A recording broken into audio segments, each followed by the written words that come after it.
الفاتحة. أعوذ بالله من الشيطان الرجيم. بسم الله الحمد لله رب العالمين إياك نعبد وإياك نستعين صراط الذين أنعمت عليهم.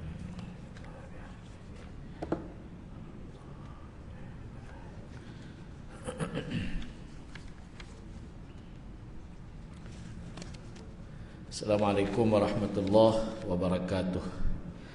Alhamdulillahi rabbil alamin wal aqibatu lil muttaqin wala udwana illa 'alal zalimin. Allahumma shalli wa sallim wa barik ala sayyidina Muhammad wa ala alihi wa ashabihi wa man tabi'ahum bi ihsanin ila yaumiddin. Rabbi shrah li sadri wa yassir li amri wahlul 'uqdatam min lisani yafqahu qawli. Subhanaka la ilma lana illa ma 'allamtana innaka antal alimul hakim wa la haula wa la quwwata illa billahil aliyyil azim. Rabbana zidna ilman warzuqna fahman. Rabbana 'alaika tawakkalna wa ilaika anabna wa ilaikal masir. Qala al-musannifu rahimahullahu ta'ala wa nafa'ana bi 'ulumihi fid dharain amin. Amma ba'du. Yang dikasihi Tuan Haji Amir, pengurusi Surau Najahiyah, Tuan Imam, Tuan Bilal, ahli jawatan kuasa surau, tuan-tuan muslimin dan muslimat, tetamu Allah yang dirahmati Allah sekalian. Alhamdulillah pada malam ini kita dapat lagi bertemu dalam siri kuliah kita daripada kitab Tanbihul Ghafilin. Dalam kitab ini menceritakan ada 12 bab. Bab-bab yang pertama semuanya cerita mengenai bab pertama, bab kedua, ketiga hinggalah ke-10 menceritakan tentang azab-azab yang Allah Ta'ala akan turunkan kepada mereka-mereka yang melanggar hukum hakam Allah. Azab orang yang tak sembahyang, azab orang yang derhaka pada ibu ayah, azab orang-orang yang minum arak, azab orang yang tak mau nak membayar zakat, azab kepada orang-orang yang melakukan hubungan-hubungan sejenis. Kemudian azab kepada mereka-mereka yang terlalu duka cita, menangisi ke atas kematian keluarga. Dan selepas itu Allah Tok Syekh kitab kita ini menceritakan kepada kita keadaan hari kiamat. Dan yang terakhir 12, yang ke-12 itu yang kita sedang baca pada kali ini ialah cerita mengenai segala isi syurga. Syurga dan segala isi-isinya. Maknanya semua benda yang Allah Ta'ala tetapkan, dia adalah undang-undang yang mesti diikuti. Dan Nabi sendiri Allah Ta'ala menyebut dalam Al-Quran, inna arsalnaka syahidan wa mubasyiran wa nadhira. Kami ini mengutuskan engkau wahai Muhammad, yang pertama syahidan, boleh menjadi saksi kebaikan yang kita buat di atas dunia. Ni kita hadir pada malam ini dalam majlis ilmu, maka Nabi SAW di akhirat nanti akan menjadi saksi kebaikan-kebaikan yang kita buat. Bahkan dalam satu hadis Nabi menyebut kepada sahabat-sahabat dia, sewaktu Nabi berada di hari akhir, hari Nabi nak mati tu, di antara benda yang Nabi sebut ialah, aku dah tak lama, tetapi pasti kamu semua akan bertemu dengan aku di Telaga Kausar. Pasti kamu akan bertemu dengan aku di titian Siratul Mustaqim. Tuan-tuan yang dirahmati dan dikasihi Allah sekalian. Dan yang keduanya, kami utuskan engkau wahai Muhammad wa mubasyiran, pembawa berita gembira. Apa makna pembawa berita gembira ini? Sesuatu yang Allah Ta'ala akan balas. Syurga itulah yang Allah Ta'ala akan balas kepada mereka-mereka yang taat kepada Allah dan mengikuti apa yang disebut oleh Nabi SAW. Pasti syurga. Kemudian nazira, kami utuskan engkau wahai Muhammad sebagai pembawa berita kecaman. Apa makna berita kecaman? Buat dosa, maka beginilah azab yang Allah Ta'ala akan sediakan kepada kamu. Buat sahaja dosa, maka beginilah kalau di akhirat dikenakan azab, di dunia dikenakan azab. Semua itu adalah satu balasan yang Allah Ta'ala sengaja buat supaya terbersihlah dosa-dosa kita ini, akhirnya diberikan kepada kita syurga. Tuan-tuan yang dirahmati dan dikasihi Allah sekalian, bahkan dalam satu hadis Nabi menceritakan bagaimana ahli-ahli syurga bila mereka nak dimasukkan dalam syurga, tapi mereka masuk neraka dulu, dibasuh dalam neraka, dibakar dalam neraka, mereka pun dimasukkan dalam syurga. Ada orang ambil pendekatan ni, dia kata tak apa, yang pentingnya kita Islam nanti dapat syurga. Walaupun kita diberikan neraka, tapi kita akan dapat syurga. Tu dia ambil pendekatan tu, tak apa, muda-muda ni buatlah apa benda yang boleh buat. Nanti bila dah tua, bila dah tak larat nanti ni, barulah kita minta ampun pada Allah Ta'ala. Nak mudah, pergi je ke Mekah, pergi je ke Madinah, pasti Allah Ta'ala ampunkan dosa. Tu pandangan dia.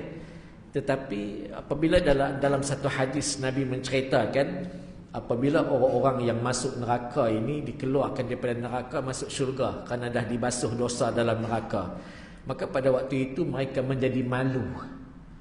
Malu ni, nak masuk syurga ni malu. Kerana apa? Tertulis di dahi mereka ini, mereka adalah apa dipanggil? Dipanggil apa? Banduan neraka. Mereka ini adalah banduan. Ini tertulis di dahi ini, menyebabkan mereka sebut pada malaikat, kami malu ni nak masuk syurga kerana tertulis di dahi kami ini banduan. Tadi yang kata, okey tak apa, yang pentingnya masuk syurga walaupun dibakar dalam api neraka. Tapi bila nak diberikan syurga, maka pada waktu itu mereka akan merasa malu.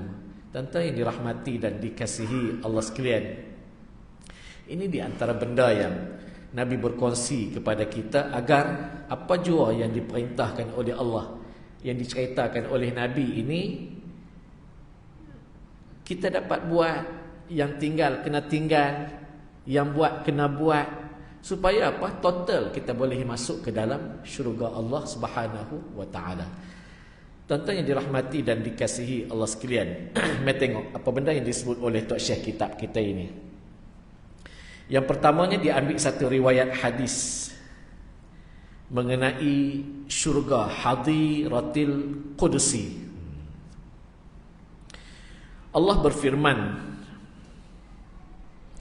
kepada malaikat Jibril,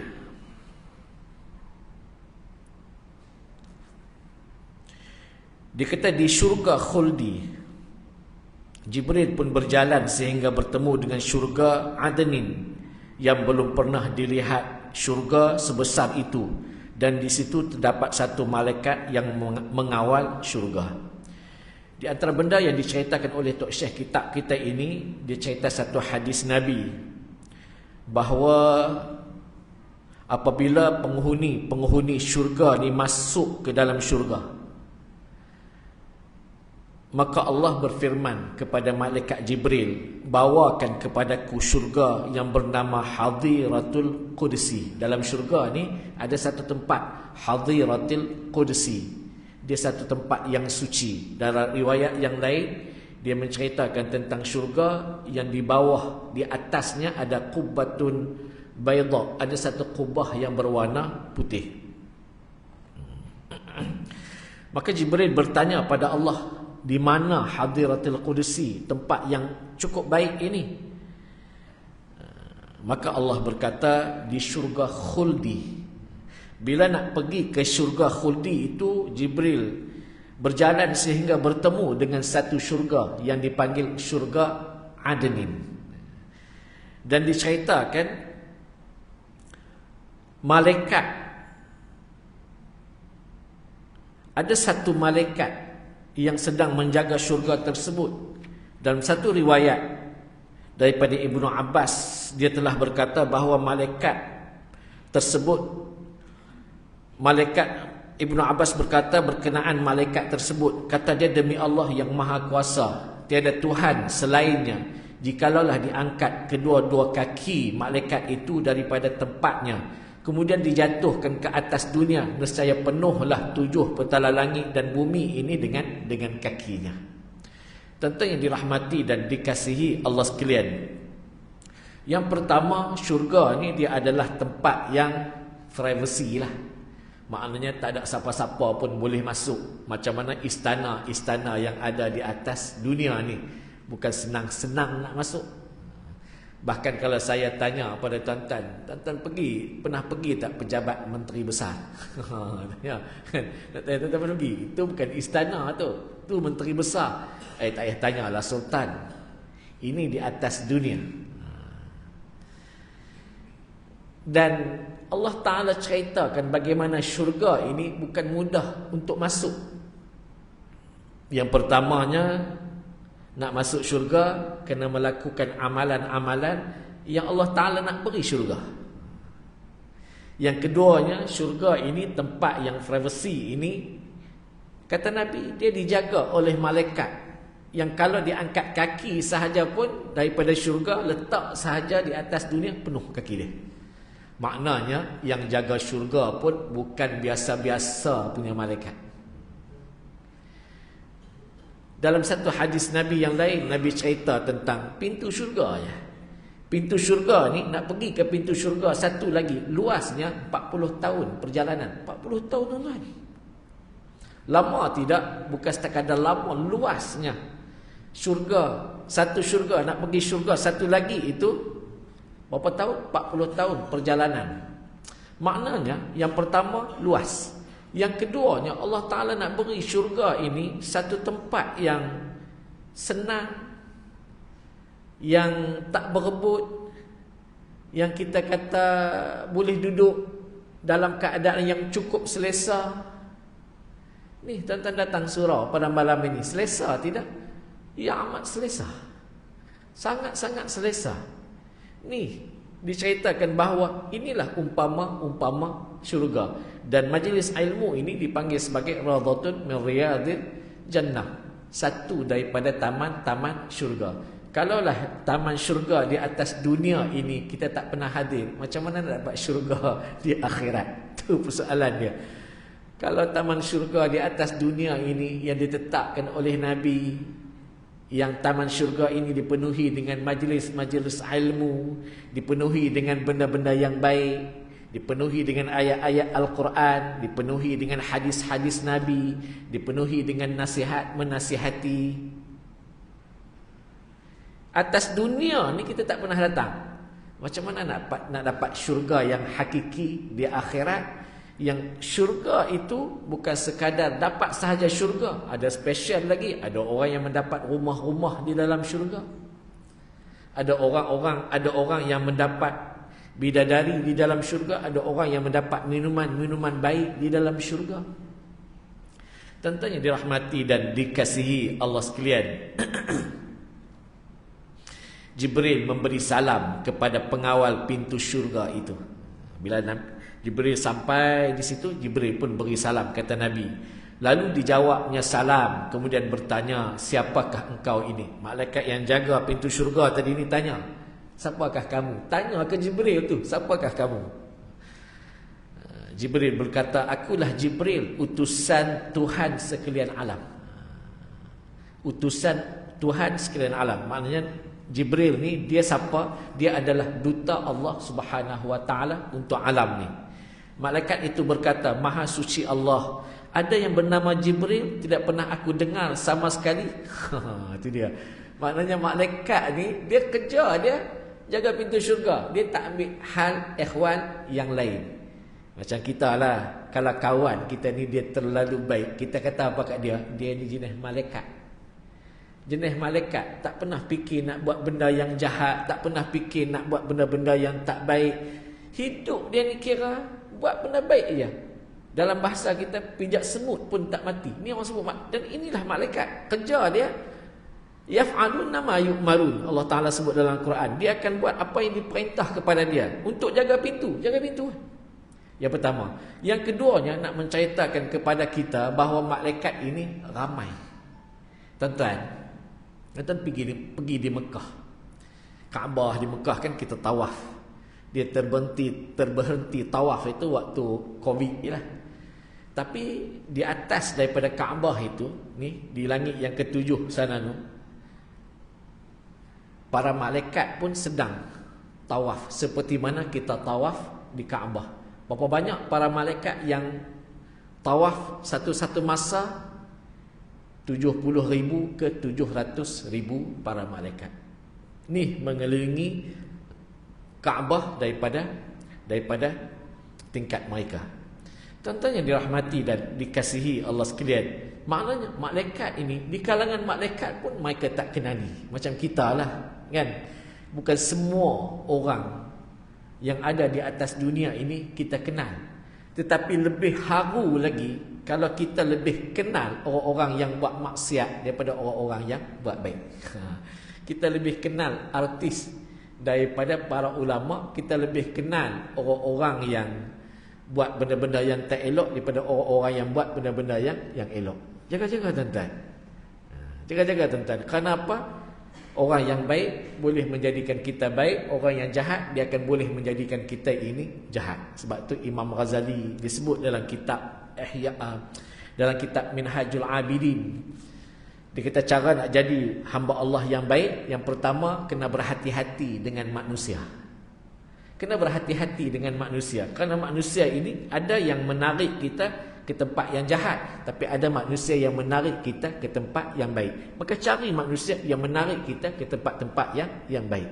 Tuan-tuan, kalau tuan-tuan baca sejarah sahabat-sahabat Nabi ini, satu benda yang saya sendirilah kadang-kadang bila pergi Mekah, pergi Madinah, satu benda yang saya fikir, macam mana Nabi ini dia boleh buat sahabat-sahabat dia ini di kalangan mereka ni orang-orang Arab. Dia orang ni kasar, dia orang ni bertindak kira ikut kepala dia lah. Tapi Nabi boleh bawa mereka ini pegang dengan agama itu menjadi agama yang kuat dalam diri mereka. Hebat tuan-tuan. Hebat sungguh sahabat-sahabat Nabi. Macam mana kaedah yang Nabi buat tu? Maknanya Nabi ni setiap benda yang Nabi buat itu adalah satu benda yang cukup hebat lah, yang cukup halus lah. Maknanya peribadi Nabi ni baik sungguh lah. Peribadi Nabi ni baik sungguh. Ada satu riwayat Nabi diceritakan oleh Sayyidatina Aisyah. Satu hari Nabi pergi rumah dia. Nabi tanya, kaifa tusbihu, macam mana pagi ni? Macam mana pagi ni? Ada tak apa-apa makanan tut'imuni yang boleh kita makan? Pagi ni nak sarapan pagi tu, ada tak apa-apa makanan yang boleh kita makan? Kata Sayyidatina Aisyah, tak ada. Tak ada apa. Ni peribadi Nabi ni. Ni Nabi tuan-tuan. Kita kalau orang tu dia bertaraf, tak payah kata Nabi lah yang berhormat pun. Yang berhormat, menteri tu tinggi lah, yang berhormat lah.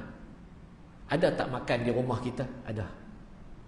Kita ni taraf-taraf tak yang berhormat pun, Tok Imam aja ataupun kita ni taraf biasa aja, duduk datang masjid, balik surau, balik masjid, balik surau, begitu kita. Pencin Ada tak makan di rumah? Ada. Macam kita di Malaysia ni lah, beras naik tuan-tuan. Tapi orang ni makan di kedai makan tu penuh juga. Beras naik tuan-tuan. Kan? Dia bising beras naik kan. Tapi duduk di kedai makan ramai juga. McDonald ni penuh juga. Bila sekarang ni isu Palestin, orang bertanya, apa hukum makan di McDonald? Katanya McDonald dia support beli barang bagi kepada Palestin, bagi kepada Israel. Kan? Tuan-tuan nak jawab apa? Nak jawab apa? Kalau kita jawab kata jangan makan sekarang ni, kok sebelum ni dia makan dah. Dia pernah tak di boikotnya McDonald? Pernah di boikot, tapi takat 2 bulan je tak larat tuan-tuan, nak kena makan je. Sedangkan McDonald ni mahal tak barang-barang dia? Mahal. Maknanya ada tak makan di sudut biasa-biasa? Ada makan. Tapi yang dikatakan Nabi SAW, dia boleh turunkan peribadi dia tu duduk di sebawah-bawahnya. Allah tu yang kadang-kadang fikir-fikir, hebatnya Nabi ni sampai tahap tu. Kita tak mampu tuan-tuan untuk duduk di tahap dia. Bila Sayyidatina Aisyah ni jawab, kata tak ada apa nak makan pagi ni, hati kita akan bertanya, ni Nabi ni, orang yang dipilih oleh Allah, bahkan dia menjadi pemimpin di waktu itu, boleh menggegarkan sepertiga dunia. Nabi jawab apa? Inni saim. Macam tu aku puasa lah. Macam tu aku puasa. Masya Allah. Ada tak jawapan daripada kita macam tu? Ada. Tapi sekali-sekala main dua kala kita kata ke bini, hang duduk rumah buat apa? Apa pun tak nak. Nabi pun keluar daripada rumah. Dah dia puasa itu, makan apa betul, Nabi pun keluar. Kemudian Nabi pun balik. Tiba-tiba Sayyidatina Aisyah kata, laqad uhdiyat lana hadiyatun. Ada orang datang bagi makanan kepada kita. Nabi kata, ada apa? Haish dalam hadis tu, hais ni dia makanan susu, dia campur dengan gandum sikit, dia campur dengan kurma, lebih kurang macam cucuk kodok lah kita. Nabi kata, asbahtu sa'im fa'akul. Tadi aku puasa, oleh kerana ada makanan, aku pun nak makan. Masya Allah. Tuan-tuan yang dirahmati dan dikasihi Allah sekalian, kadang-kadang kita terfikir, patut Nabi ni hebat. Sebab apa? Hidup dia ni adalah hidup realiti yang dia jadikan diri dia duduk sebawah-bawahnya. Tuan-tuan kalau tengok dalam sejarah peperangan Hunain, Nabi bawa balik barang banyak daripada Hunain. Hunain ni peperangan orang-orang kafir di Mekah yang mereka dihalau keluar daripada Mekah. Mereka buat satu kelompok, himpun orang-orang yang tak suka ke Islam ini untuk serang Islam. Berlakulah di Hunain. Tapi Nabi menang.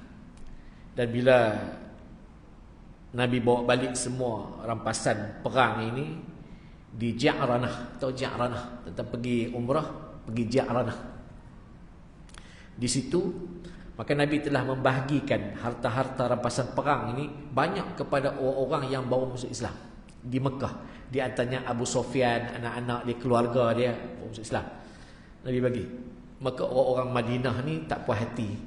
Mereka kata, kami datang jauh daripada Madinah tolong Nabi, kami tak ada apa pun dapat ke Madinah untuk dibawa balik.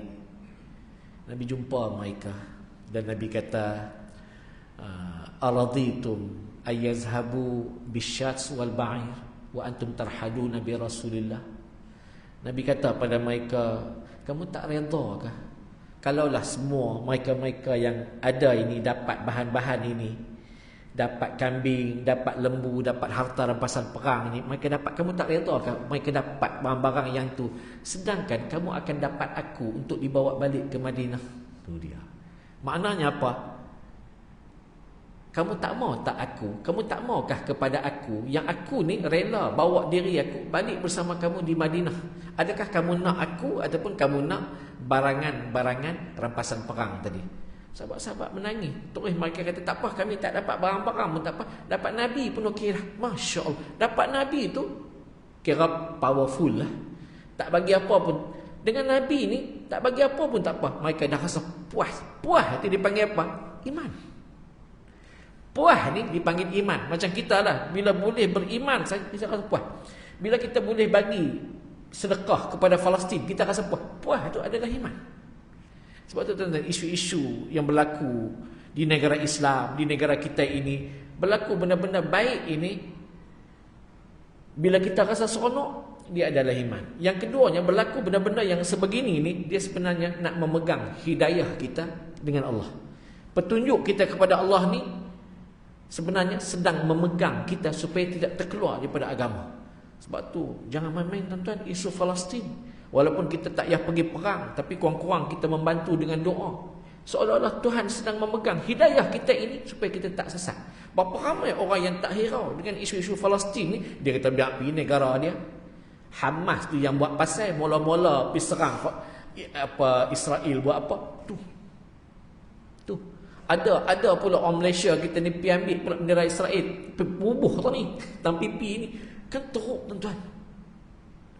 Sebab tu tuan-tuan, benda-benda yang berlaku dalam kehidupan kita, Maulid Nabi sebagai contoh, Maulid Nabi kan.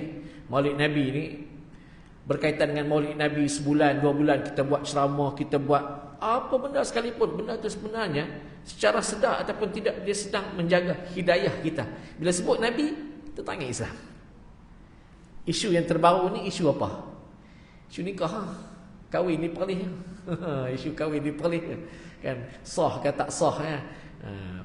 Orang tanya saya, sah tak sah? Kira sah, yang pentingnya ada ijab, ada qabul dalam satu majlis. Sah. Saya waktu di Jordan dulu, di Mesir pun pernah, di Jordan pun pernah. Orang tawarkan saya untuk kahwin di sana lah. Tapi di Mesir saya tak nak kahwin. Lepas tu yang patut dapat saya tu dikahwinkan dengan orang lain. Dan majlis akad nikah ni ialah Tok Imam Arab lah kan. Dia akad nikah, uzawi juga, aku nikahkan kau bahasa Arab gitu gini. Kemudian tang nak jawab ni, nak jawab apa? Dia siap bagi tahu lagi dekat kawan saya yang qabul ni, yang terima nikah ni. Dia kata kul qabil tu. Cuba kata qabil tu. Dia tolong ajak bagi tuan-tuan. Sah. Bukan setakat yang tu tuan-tuan. Dia salam tu macam nak bagi ijazah silat tu. Tangan kita macam tu, dia bubuh tangan dia macam tu. Tutup pula dengan kain putih, macam nak bagi ijazah silat Nasrul Haq ke apa ke, tu macam tu, tutup dengan kain putih. Pindah Jordan, saya belajar di Jordan lepas tu. Di Jordan pun sama. Hari tu tak nak kahwin dengan kawan tu, yang ni nak bagi pula seorang lagi. Kan? Saya kata aku tak mau, aku kira main nak belajar apa nak kira aku suruh nikah, aku tak mau. Kan? Dapat kat orang lain, dapat kat kawan saya lah pula kan.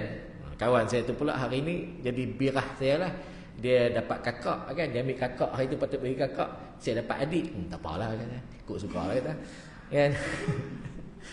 Kahwin sama juga, perkataan yang sama, qabil tu. Saya balik kali yang ketiganya kena kahwin lah. Balik ke Malaysia dah, ayah kata kali ni kena kahwin. Kemudian Pak Mentua tu pula tawar, kali ni kena kahwin lah. Pak Mentua tu pula nak kahwin dengan anak aku. Tak apa, kahwin di mana? Di Hulu Langat. Tok Imam pun akad nikah. Sahaja aku nikahkan dikau dengan sekian. Mas kahwin RM80 tunai. Kita pun jawab saya 2 kali kan. Saya punya saham jatuh 2 kali. Sebab saya jawab macam pelih jawab. Aku terima nikahnya seperti yang tersebut. Pak! Tok Imam kata tak sah. Woi. Punya sebanyak RM80 tunai. Dia kata sah. Tu dia panjang. Nasib baik kita boleh mereka pula dia bercerita tentang nya yang pertama, nya yang kedua. Tuan-tuan yang dirahmati yang sekalian, saya nak cerita pada tuan-tuan, buatlah macam mana pun kira terima. Isu-isu yang macam ni bila diangkit dan dibangkitkan di tengah masyarakat, jangan rusingkan kepala kita. Kita serahkan kepada mereka yang lebih berautoriti dalam bercakap isu agama. Yang pentingnya apa dia? Dia menjadi cambahan ilmu kepada kita. Dia menjadi cambahan ilmu kepada kita dalam bab nikah kahwin. Nanti satu hari nanti mungkin akan bangkit isu apa pula lepas bab nikah kahwin, di antara bab besar juga apa dia? Bab harta pusaka. Orang tak nak bangkit lagi tuan-tuan. Kan? Bab harta pusaka ini, kalau kawan tu mati, kan? Kawan tu mati pun semua, adik-beradik, sepupu sepapak yang tak pernah kenal ini tiba-tiba memang mengaku saudara. Berapa banyak tuan-tuan orang yang ambil kesempatan ini. Sedangkan di sebalik itu, Islam mengajar apa dia? Keluarga lelaki yang saudara dia meninggal, tinggalkan isteri dia yang masih hidup. Keluarga lelaki itu yang patutnya mereka yang paling banyak untuk dapat harta pusaka peninggalan suami dia tadi. Mereka yang sepatutnya kena menjaga isteri kepada si mati. Patutnya yang tu. Tapi hari ni tidak, dibuang aja. Semua-semua yang macam ni jangan tuan-tuan ambil jalan serabut dengan Islam. No. Kita ada alim ulama, kita ada para ustaz, kita ada tok-tok guru yang boleh menghuraikan sebagai percambahan ilmu. Di sebaliknya nak ceritakan kepada kita, Allah sayang. Allah sayangkan kepada kita ni bangkit benda-benda yang sebegini supaya kita ini sentiasa berpegang dengan agama. Ini yang dipanggil agama Islam. Tuan-tuan, nak cerita kata tak tenang berperang ni, zaman Nabi pun berperang, zaman sahabat-sahabat Nabi pun berperang. Hatta Sayyidina Osman tu, khalifah Rasulullah yang ketiga, dibunuh, tuan-tuan. Hatta Sayyidina Umar, khalifah Rasulullah yang kedua, dibunuh, tuan-tuan. Maknanya semua peristiwa yang berlaku ini sengaja Allah Ta'ala buat supaya apa? Apa pun balik kepada Islam. Apa pun hidayah sedang Allah Ta'ala pelihara dalam hidup kita. Apa Allah Ta'ala sebut dalam Al-Quran? Allah Ta'ala kata Islam ni kalau senang semua orang boleh ikut, tapi Islam ni dia susah. Allah Ta'ala sebut dalam Al-Quran. Apa ayat Quran dia? Islam ni perjalanan dia agak susah. Kalau senang ramai orang boleh ikut Islam ni. Susahnya di mana? Bukan susahnya di mana. Nak faham Islam mudah aja. Susahnya kerana kita berhadapan dengan hawa nafsu yang ada dalam badan kita. Hawa nafsu ni benda yang kita tak suka, kita hentam sahaja. Walaupun kita tidak ada ilmu. Tuan-tuan yang dirahmati dan dikasihi Allah sekalian, berbalik pada cerita kita tadi ini. Apa dia? Malaikat ini ramai. Azan, sila.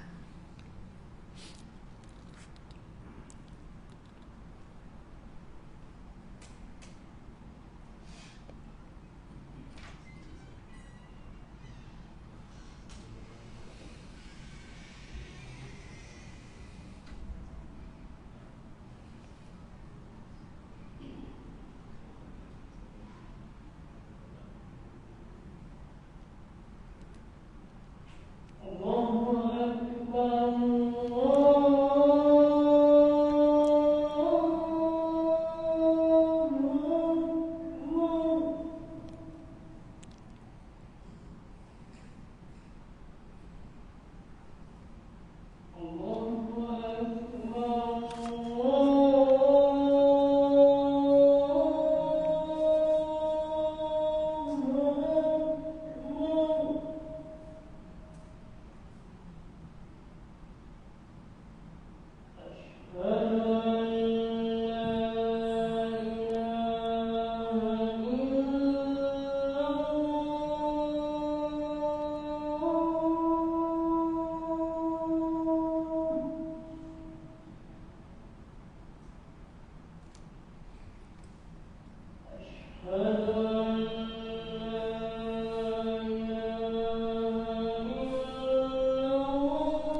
Muslimin dan muslimat yang dirahmati Allah sekalian.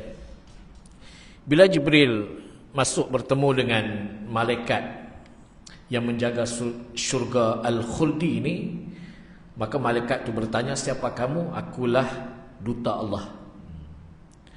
Kemana kamu ingin pergi? Kata malaikat yang menjaga syurga Khuldi tadi, dia kata, aku datang kepada syurga ini. Kata Allah Ta'ala, Allah telah menjadikan 8 syurga.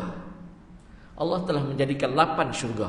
Maknanya, malaikat Jibril bagi tahu pada malaikat yang jaga pintu syurga Khuldi ini, Allah Ta'ala jadikan 8 syurga. Dan malaikat tadi bertanya, siapa yang menjaga syurga? Siapa yang menjaga? Siapa yang mengawal syurga? Maka kata Jibril alaihi salam, yang mengawal syurga itu adalah malaikat Ridwan. Maka ia berkata, Maha suci Tuhan, tidak kusangka bahawa Allah telah menjadikan syurga yang lain selain daripada syurga aku ini. Malaikat pun tak tahu, sebab kerja dia apa? Hanya jaga syurga. Dan dia tahu pun melalui malaikat Jibril yang datang bertemu untuk pergi ke satu syurga yang lain. Kemudian dia bertanya pada Jibril, apa tujuan kamu kemari? Jawab Jibril, aku diperintahkan oleh Allah mengambil hadiratil qudsi. Di manakah dia? Di manakah dia? Sampai di syurga Al-Khuldi ini, dia ditanya, kenapa kamu datang di sini? Jibril kata, aku diperintah untuk ambil hadiratil qudsi. Hadiratil qudsi ini, dia satu kubah putih. Di dalamnya tempat yang cukup spesial. Dalam syurga ni ada tempat yang juga cukup spesial. Maka kata malaikat yang menjaga syurga Khuldi ini, dia kata, inilah hadhihi hadiratul qudsiyah. Dan tempat aku duduk ini adalah hadiratul qudsi. Maka diceritakan malaikat Jibril memerhati, dia melihat hadiratul qudsi ini daripada bawah hinggalah ke kemuncaknya, namun tidak dapat dihitung berapa bilangannya. Tak tahu betapa besar dan tingginya hadiratul qudsi itu. Kemudian Jibril berkata, aku akan membawa dan dibawa dan diangkat ke hadrat Allah Ta'ala. Maka malaikat itu bertanya, siapakah yang ada bersama dengan kamu? Kata Jibril, aku seorang sahaja yang akan mengangkat dengan menggunakan kekuatan la haula wala quwwata illa billahil aliyil azim. Hebat tidak? Hebat. Hatta Jibril sendiri menggunakan perkataan la haula wala quwwata illa billahil aliyil azim. Tidak ada daya kekuatan melainkan hanya daripada Allah Subhanahu wa taala. La haula wala quwwata illa billahil aliyil azim. Maka diangkat semuanya, termasuklah pepohon kayu di dalamnya, dibawa di hadapan Allah. Lalu Allah menyuruh Jibril naik ke puncak mahligainya, memanggil Nabi sallallahu alaihi wasallam. Nabi dipanggil, wahai Muhammad, marilah engkau bersama dengan sekalian Nabi dan orang-orang mukmin menjadi tetamu Tuhan. Dengan kemuliaannya, Nabi SAW berjalan dengan sekalian para Nabi dan orang-orang yang beriman, serta panji-panji yang meliputi payung Rasul SAW. Jibril pun berseru, wahai sekalian penghuni syurga, kemarilah kamu semua mengiringi Nabi SAW ke perjamuan Allah Subhanahu wa taala. Tuan-tuan yang dirahmati dan dikasihi Allah sekalian, ini di antara kisah yang Nabi ceritakan kepada kita, yang kita nak dengarnya. Apa dia? Yang pertama, dia adalah hadis Nabi, satu benda yang kita tak dapat lihat. Yang pertama. Yang keduanya, kita nak kena cari jalan bagaimana untuk kita menjadi orang-orang mukmin yang bersama-sama dengan Nabi akan menjadi tetamu Allah di yaumul mahsyar nanti. Tuan-tuan, ada satu hadis Nabi yang Nabi cerita daripada Abu Hurairah tentang pintu-pintu syurga ni. Nabi kata, man anfaqa zawjain fi sabilillah nudiya min abwabil jannah. Nabi kata ke Abu Hurairah, barang siapa yang boleh menginfakkan satu benda itu, tapi 2 item. Barang siapa yang boleh memberi sumbangan ataupun boleh menginfak, boleh bersedekah dengan 2 benda, ataupun dalam bahasa kita sepasang benda yang berbentuk sepasang, 2 lah, maka dia akan dipanggil daripada pintu syurga. Maknanya nak bersedekah kena dua, tak boleh satu. Jangan 10 sen tapi 20 sen. Jangan RM1 tapi RM2. Tu. Kalau bagi baju, bagilah sepasang atas, sepasang bawah.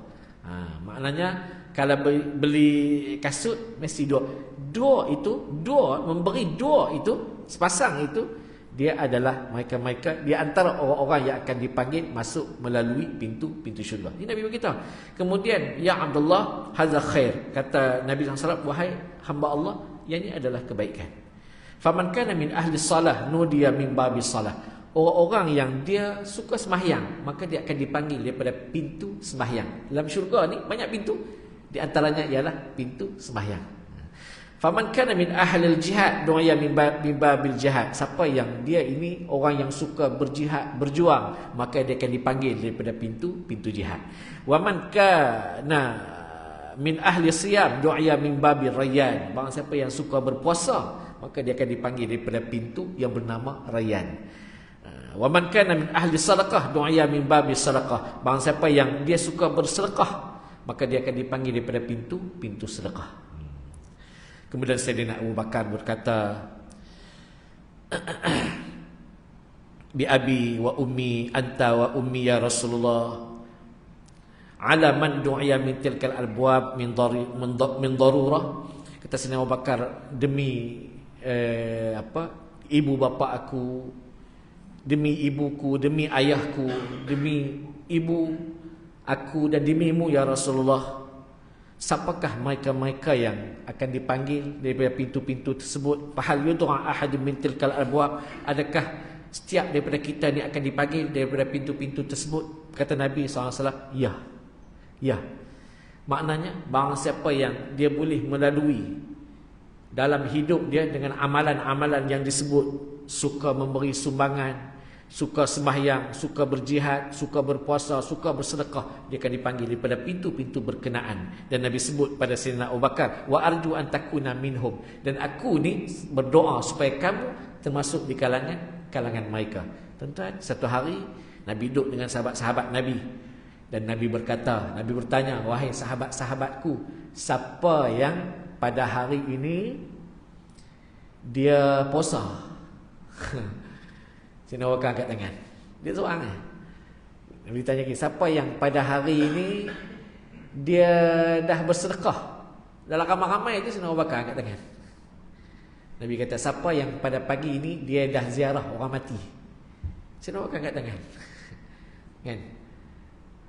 Kemudian Nabi berkata, kamu pasti akan dapat syurga. Kamu pasti akan dapat syurga. Maknanya tuan-tuan yang dirahmati dan dikasihi Allah sekalian, nak syurga senang ke susah? Senang aja.